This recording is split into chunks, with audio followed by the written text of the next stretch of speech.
Am I on the hot spot? Yeah. Hip hip hooray!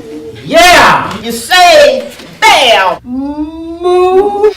Woo! Strike!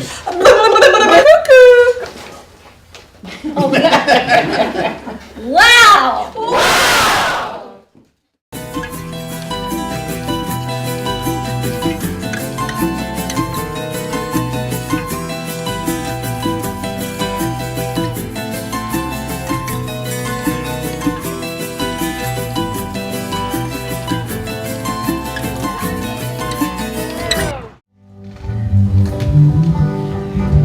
Beautiful, everybody. Keep it going. This should feel good. Beautiful. Anyone want to sing along? Go for it. Hi, my name is Christina Soriano. I'm an associate professor of dance at Wake Forest University. I also work in the Parkinson's community here in Winston-Salem, where I offer a weekly movement class to people living with the disease as well as their spouses or care partners. Parkinson's is a disease where I've noticed people in the class struggle with balance, and so it makes so much sense to me that dance is an activity that we do to think about how we see balance challenged, how we see balance improved in a dance class. Jim is going to initiate movement with his legs walking, and then with his upper body create movement that is either more circular, like we did in the chair, or more angular. Yeah? So it's kind of a Republican and a Democrat walk down the street together. I'm Christina Hugenschmidt, and I'm an assistant professor at Wake Forest School of Medicine in the section on gerontology and geriatric medicine. I'm a neuroscientist by training, and I've been working with Christina Soriano to help look at some of the neural underpinnings of the changes in movement and cognition and mood that she sees in people who do her dance program. The first time I came to your improvisational dance class, being a scientist, I have no idea what improvisational dance or improvisational movement meant. And when I try to explain it to other scientists, one thing that I think is always important to say is how cognitively challenging it is. Now what's next? Circles and squares, alternating. Circles and angles. Circles, triangles, squares, mountains, lightning bolts, bubbles. Improvisation becomes a skill set that is this perfect marriage of mind and body. I remember you going through some of the activities when I came and sat in on your Parkinson's group and thinking, I couldn't keep up. Breathe.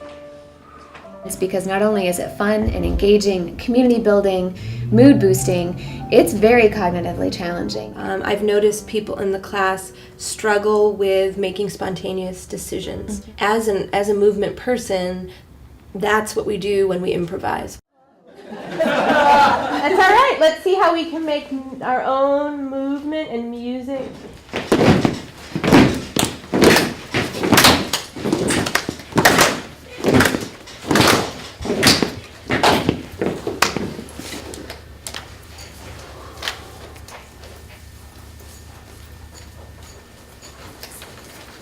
Whoa! Whoa!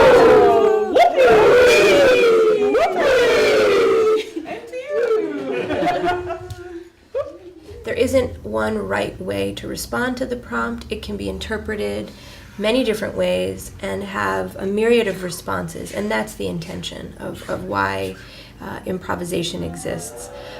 You may be asked or prompted to respond to a movement cue that might not be physically really possible, but we're still trying to self-generate movement. So what does that look like in the body of someone with Parkinson's? If you change your mind, take a chance, I'm the first in line. Honey, I'm still free. Take a chance on me. If you need me, let me know. Gonna be around. If you got no place to go when you're feeling down. And I think the arts are a really undervalued piece in improving people's quality of life and improving their physical and emotional health. I was really grateful for the opportunity to provide maybe evidence or a foundation to go out to the public and say this is something that's worth investing in because of the improvements that it gives to people's health and their quality of life and their overall sense of well-being.